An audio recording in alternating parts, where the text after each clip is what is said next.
Matagal na niya akong kinukulit na gawin itong video na to kasi sayang nga hindi nakakain. Gandaan mo yung gupit ah!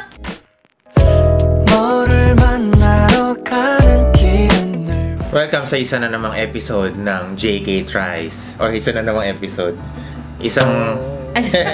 Welcome sa isa na namang episode ng JK Vlogs wherein we're going to try Korean Ito yung mga nauwi namin galing sa Korea trip namin ng last 2 weeks. So medyo matagal na siyang naka-stock. Oo, naka-stock dito sa kwarto. At actually, love, yung iba sa kanila, nakain na natin. Palara na lang yung matitira. Oh. So, ayun, without further ado, ladies and gentlemen, let's get started! So, bali ang gagawin natin, Daddy, kakainin natin, itatry natin muna sila lahat. Tapos, isi-share natin yung top 3 favorites natin. Sige. Okay? So, anong gusto mo? Maalat o matamis? Maalat. Maalat, okay. So, number 1, sobrang sikat na sikat sa Korea ay ang... Honey butter chips. Yes! Actually, meron na nito dito sa SM, sa Mini-Stop na kita na. Pero iba yung brand, diba? Oh, hindi. Calbee. Calbee Jack and Jill Calbee din. Pakita mo sa screen. So, ito siya. Ganun mo, malapit. Diyan. Parang may pagka... potato chips lang siya. Oh, potato chips. Pero yun nga yung ano. Okay. Parang big yung honey butter na flavor sa Korea ngayon. Hindi lang potato chips yung meron. Diba may nakita tayo ng almond. Basta ito yung honey parang... butter palagi. Na flavor ngayon. Cheers! Cheers! Onti lang yung... taste. Parang naalala mo yung sinabi mo yung parang salted egg parang chips. salted egg siya. Oh, pero milder ito. Di tulad yung salted egg chips. Parang sobrang creamy naman nun. Wow. May scoring system tayo guys ha. 1 being the lowest, 5 being the highest. Anong score mo dyan, love? I'll give it a 3. 3 lang sa akin. Dahil potato siya and mahilig ako sa potato chips, I'll give it a 2.5. I'm not a big fan of parang sweet and salty na mga chichirya. Bakit? Wala lang. Parang ayoko lang. Weird na lasa. So, yung next snack na ito-try natin is called the Sunbites Multigrain Chips. Ayan ang itsura niya, guys. Oh. Para siyang Nova. Yun nga yung sasabihin. Parang Korean counterpart ng Nova. So, asa nang may wagang gunting, my loves? Tinago ko pala. I love the smell. It smells like cereals. Teka lang, tinaman di mo ka mag-antay to. Sumubo ka agad. By the way, just to let you know, this is 400 calories. Yung kanina, it's 350 calories. Okay lang yun. Talaga ayaw mo yung Tawakan ko lang. Sige, anong score mo? Okay. 1 out of 5. It's 5 para sa akin. 5. Sa akin, I'll give it a 4. Bakit 4? Hindi siya, parang gusto ko mas malasa pa siya. Yung next snack namin is yung gourmet popcorn. Nung namimili kami nun, nakita ko na to malayo pa lang. Tapos meron pa siyang isang flavor pero tinapon namin or tinanggal namin doon sa... hindi, okay. Tinanggal namin doon sa bin o yun doon sa shopping cart. Kaya ito na lang yung natira. Yung flavor na ito ay garlic butter popcorn. Garlic butter. I'm very excited. Medyo mataas yung expectation ka dito. Hopefully this will give us a good experience para maka-5 naman siya sa aking score. Okay. Alam mo kung anong naalala ko dito? Ano? Yung garlic sticks. Kaplan Baker. Ay, oo nga. Ang ganda na. Ay! Ba't ganun? Hindi masarap? Kagatin mo. Biglang may fume ng garlic. Oo nga. Kasi I was expecting na pagkagat mo sa labas, andun yung lasa sa loob, matabang na. Ito hindi. Andun sa loob nasa yung... loob yung lasa. Parang... Pahingi ako nitong sandbites. Okay lang. Okay, sa akin okay Gusto lang. mo siya? Pero hindi siya sobrang...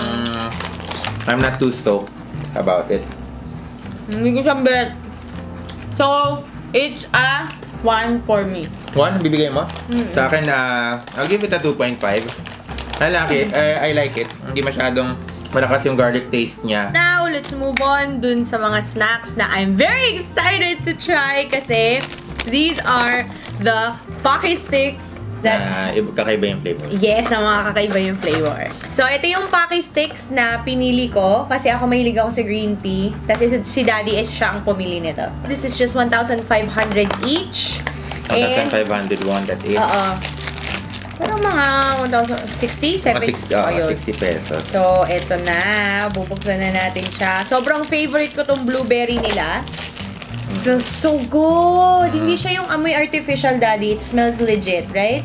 And I'm so surprised, love, na hindi siya lusaw. Oo. Kasi all this time, nandito siya sa corner ng aking office. Eh, di ba yung ilaw? Yung init ng araw, hindi pa siya nalulusaw. Nalulusaw. Let's try, Daddy. Cheers!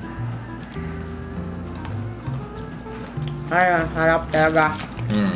Yung matcha, hindi ko siya masyadong paborito, yung flavor ng matcha, kasi masyadong earthy yung lasa. Nasa lupa daw, sabi Oo. ni Aisha. Kaya, medyo so and so lang ako sa lasa niya. Mas gusto ko itong blueberry. Ako mahilig sa matcha. And, I'm telling you, if you love matcha or green tea flavor, this is masarap lalo. Sarap. Ang final verdict natin, Daddy, sa mga Paki Sticks. Yung Poca Stick sa akin, yung 5 tong blueberry, 5 pa rin siya ever since.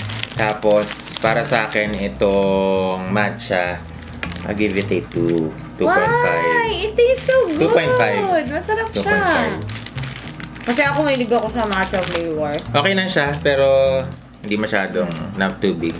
Ako naman, pareho siyang 5. So, ito yung next product na itatry natin. Ayan pala itsura niya. Chin-chirin. Ano kayang tawag dito, Daddy? Hindi ko alam eh. Basta parang, tingin ko parang alam mo yung yan. Ah. Yung chocolate na dip naman. Sige nga, so ito, buksan mo nga bubuksan lang. namin kung anong lasa niya.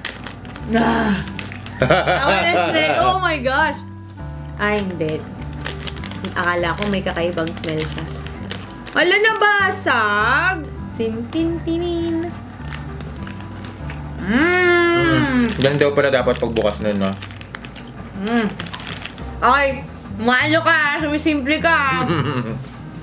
Para sa akin, 5. Ito, I'll give it a 3.5. So, yung susunod na itatry natin na sweet treats is called the Coconut Chocolate Pepero. Pepero sticks pala to. Oo, pepper yan.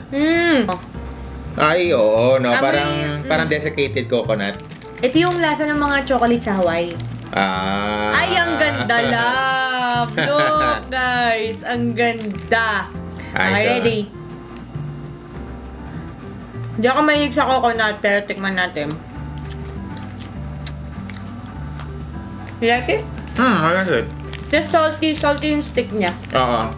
Oo nga, mas may lasa yung stick na ito compared sa, ano. I think it's good. Sarap. Oo. I like it. Anong score natin dito, lab? Para sa akin, 3.5. Okay, I'll give it a 4.5. Okay, last but not the least, guys, come in this lovely packaging. Chen-cheren! Grabe! Nung nandun kami sa Loha Cell Photoshoot Lab, isang lamesa, puro ganito, hindi ko pinapansin. Nagtataka ako, bakit si Ayusha, kain siya ng kain, tinanong ko, masarap ba? Nung tinikman ko, hala siya, masarap nga! Pero ito, yung hindi siya chocolate na puro, para choco hazelnut yung chocolate nito na nasa loob na feeling.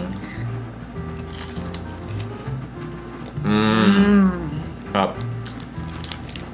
Hindi ako mahilig sa lusaw na chocolate, pero yung lusaw na chocolate na nasa loob. Harap. Tapos, yun nga lang, gusto ko nga try. Si Aisha, dahil nakita ko, ang dami niyang nakatago na ganito sa maleta niya. Yung pala, kasi dahil masarap talaga siya. Sarap to. So, anong verdict mo dito, Lap? Anong score naman? Para sa akin, 6. I'll give it a 7. 7, masarap. Ito, thank you for joining us sa another video ng Justin and Chris Tries Korean Snacks. Sana sa susunod, ibang snack naman yung matikman namin. At hopefully, hindi kami tumaba ng sobra. So, ayun lang, ladies and gentlemen. Maraming salamat. And siguro isasama ko na lang to, segment na lang siya sa vlog today. No? Kaysa separate vlog. Diba? Segment na lang siya. Mas maya pa na yung vlog sa atin eh. So, guys, back to the vlog!